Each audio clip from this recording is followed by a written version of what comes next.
దత్తభక్తులందరికీ నమస్కారం అండి. ఈరోజు అన్నదానం చేయటం వల్ల కలిగే ఫలితాలు చెప్పదలుచుకున్నాను. అన్నదానం చేయటం వల్ల మనకున్న సర్వ పాపాలు సర్వ దోషాలు కూడా తొలగిపోతాయి. అది ఎలా అంటే అన్నదానం చేయటం వల్ల శీఘ్రంగా దేవుడు తృప్తి చెందుతాడు.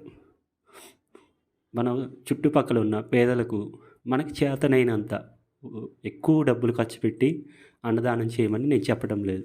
తోచినంత అన్నదానం చేయడం వల్ల మనకున్న పాపాలు తొలగి పుణ్యం పెరుగుతుంది.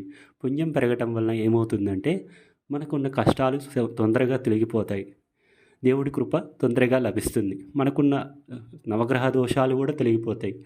అన్నదానం చేయటం వల్ల ఇంత గొప్ప ఫలితం మీకు లభిస్తుంది. దయచేసి నా యొక్క ఈ ఛానల్ మీకు నచ్చినట్లయితే సబ్స్క్రైబ్ చేయండి, షేర్ చేయండి, లైక్ చేయండి. మీ సపోర్ట్ నాకు ఎల్లప్పుడూ ఉండేలా